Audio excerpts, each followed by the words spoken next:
This is a most important videos. भाई साहब ये क्या है, रिवीजन सीरीज है, एक से लेके अनेक चैप्टर, जितने भी आपके चैप्टर्स है इंग्लिश के अंदर में उन सारों से रिलेटिव ये क्या है, रिवीजन सीरीज है। आप तैयारी कर लिए, पूरा याद कर लिए, मुझे कोई फर्क नहीं पड़ता, आपको भी नहीं पढ़ना चाहिए, आपको ये सीरीज करना चाहिए, ठीक है। एक एक सवाल बहुत अच्छे तरीके से हम लोग करेंगे, ठीक ना, एक एक सवाल ध्यान से देखना है आपको एंड फोकस करके रिवीजन कर लो। 10 मिनट 8 मिनट लगने वाले हैं और हर चैप्टर पे इतना ही लगेगा, टाइम दिख रहा है, डेली एक वीडियोस मिल जाएगा। So best of luck, do subscribe this channel. सबसे पहला सवाल, महात्मा गांधी डाइड ऑन। अब महात्मा गांधी की मृत्यु आपको बताना है 30 जनवरी 1948 को, क्लियर है ना। महात्मा गांधी की मृत्यु हो गई थी भाई, एसासिनेशन भी हुआ था इसी डेट को, अरे मारा गया था लाडले, एसासिनेटिंग पूछेगा, 1915 से 1948 अच्छे से याद रख लेना, ठीक है। 1915 से 1948 तक उन्होंने क्या करा, पॉलिटिक्स ज्वाइन करा, ठीक है, अच्छे से याद रखिएगा क्योंकि 1948 में भाई मृत्यु हो गई ना, वरना अभी तक ही रहते पॉलिटिक्स में। अगला, he was more than politician. Mahatma Gandhi एक पॉलिटिशियन थे आपको पता है, बट उससे भी ज्यादा एक स्पिरिचुअल लीडर थे, आध्यात्मिक नेता।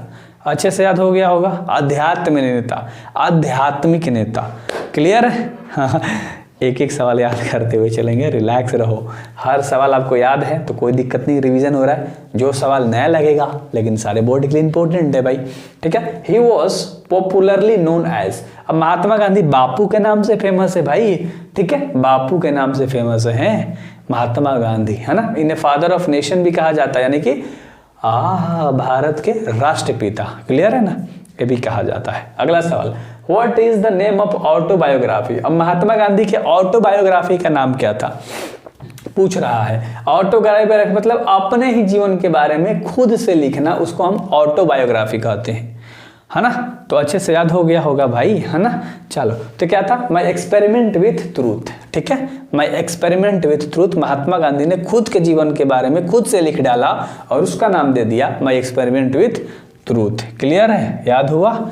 चलो अगला सवाल, ये तो सवाल का आंसर ही है, डायरेक्ट कह रहा है कि his main weapons were truth and non violence. उन्होंने हथियार की तरह इस्तेमाल किया नॉन वायलेंस का, मतलब बंदूक उंदूक कुछ का नहीं भाई, लाठी लेकर निकल चले, तो नॉन वायलेंस का, अच्छे से याद रख लेना, ठीक है। अगला सवाल कर ले 10 नंबर, क्लियर है। 10 नंबर सवाल देखते हैं। कर the existing chapters has been taken, माने जो चैप्टर है इंडियन सिविलाइजेशन एंड कल्चर आप कर रहे हो बेसिकली, ये जो चैप्टर है कहाँ से लिया गया है, विच बुक्स, उस बुक का नाम क्या है, my experiment with truth, Mahatma Gandhi के द्वारा लिखा गया है। और आप जो चैप्टर कर रहे हो इंडियन सिविलाइजेशन एंड कल्चर, ये भी महात्मा गांधी के द्वारा है। तो इंडियन सिविलाइजेशन एंड कल्चर जो है वो इस किताब से उठाया गया था भाई, माई एक्सपेरिमेंट विथ ट्रूथ से, क्लियर है। देखो 10 सवाल करा दिया, हाँ साथे कहलाते, सारे याद हो गए होंगे, है ना, पहले से याद थे, मुबारक हो, best of luck. Which type of prose pieces Indian civilisation and culture, ये जो चैप्टर है किस तरह का प्रोज पीसेस है, क्या स्टोरी है, स्पीच है, ऐसे है या ड्रामा है। तो भाई पहला चैप्टर तुम्हारा ऐसे है, एक निबंध है ना, पहला चैप्टर तुम्हारा एक क्या है, निबंध है, बिल्कुल। एंड अगला सवाल करेंगे जो कि 12 नंबर का सवाल है, क्या कह रहे हैं, what is the theme of chapter, यानी जो चैप्टर का मतलब क्या होगा, थीम क्या होगा, इंपॉर्टेंट चीज किस चीज पे बात करी गई है इस जो चैप्टर है इंडियन सिविलाइजेशन एंड कल्चर। तो कंपैरिजन बिटवीन टू सिविलाइजेशन, यानी दो सभ्यताओं के बारे में अंतर बताया गया है इस चैप्टर के अंदर में।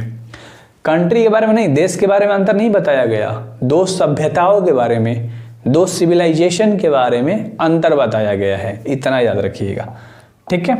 चलिए अगला सवाल करेंगे जो कि 13 नंबर का सवाल है, क्लियर है, आ जाओ। हु हैज कोरिटेन Indian civilisation and culture.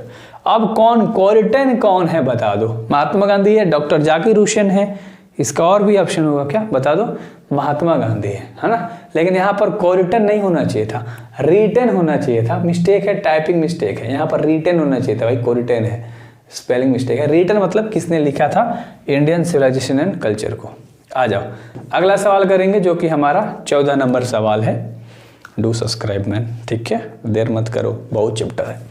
What was the our ancestor, हमारे जो पूर्वज लोग हैं सेटिस्फाइड विथ, वो कहाँ रहना संतुष्ट करते हैं, सिटी में, टाउन में, विलेज में। विलेज मतलब होता है गांव, तो हमारे जो पूर्वज लोग हैं वो गांव में रहना पसंद करते हैं। कहाँ पर? गांव में रहना। पूर्वज मतलब दादा परदादा लोग, आजकल के लोग तो टाउन में रहना पसंद करते हैं।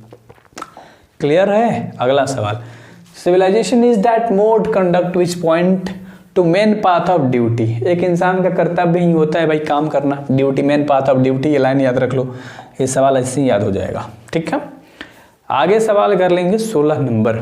ठीक है, करेंगे the glory of Indian is the best remains immovable. इसका आंसर क्या हो जाएगा? मैंने पहले ही बता दिया भाई, इमूवेबल। ठीक है, चलो, हमारी जो ग्लोरी है वो रिमेन क्या रहेगी? इमूवेबल रहेगी, हमेशा अचर रहेगी। अगला 17 number, who was Feroz. Feroz कौन था?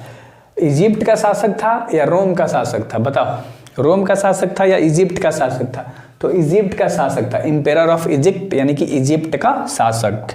शासक यानी कि राजा, राज करने वाला। क्लियर है? अगला सवाल ध्यान से देखना, what was the Gujarati equivalent for civilization means. Civilization अभी सभ्यताओं के मद्देनजर रखते हुए गुजराती इक्विवेलेंट का मतलब क्या होता है? होता है गुड कंडक्ट, यानी कि अच्छा आचरण। अच्छे से याद हो गया होगा, क्या होता है? अच्छा आचरण यानी कि गुड कंडक्ट। सारे चैप्टर भाई कर लेना, ठीक है, सारे चैप्टर कर लेना इस सीरीज का, पहले बता रहा हूँ, बहुत इंपॉर्टेंट है।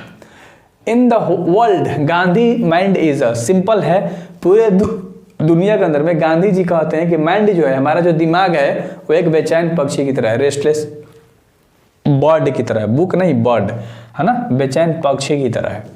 एंड अगला सवाल जो कि 20 नंबर का सवाल है कि इंडिया सिविलाइजेशन वर्कशिप, जो हमारी भारत की सभ्यता है, इंडियन सिविलाइजेशन है, वर्कशिप किसके साथ मिलके काम करती है?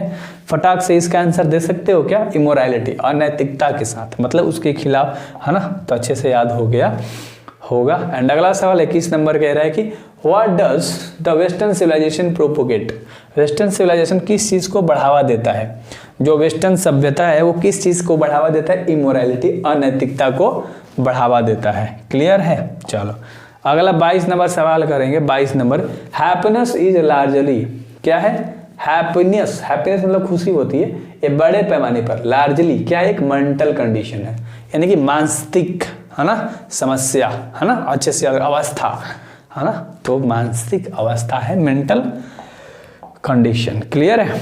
अगला जो 23 नंबर सवाल है कि सैक्रिफाइस, ध्यान से, sacrifice is sole aim of our rishi. ऋषि लोग क्या कर देते हैं? सैक्रिफाइस करते हैं हर चीज को, ऐसे याद रखो, ठीक है, घर द्वार सब छोड़ देंगे, सब चीज त्याग कर देंगे। इंपेरर यूरोपियन है यहाँ पर ना, European civilization will means, European सभ्यताओं के लिए मतलब क्या होता है हमारे भारत के लिए? बताओ क्या होता है भाई? देख लो, ऑप्शन देख लो एंड इसका आंसर बता दो फटाक से। क्या होता है?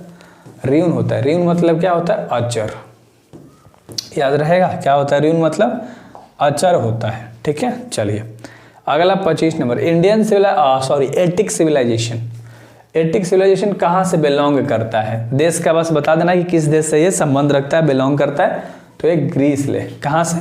ग्रीस ले। कौन? Attic civilisation.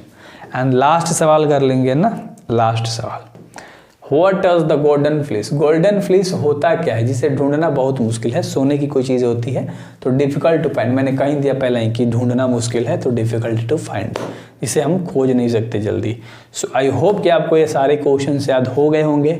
मिलेंगे नेक्स्ट चैप्टर में next day. Do subscribe this channel for more videos and अच्छे से पढ़ने के लिए। Thank you very much.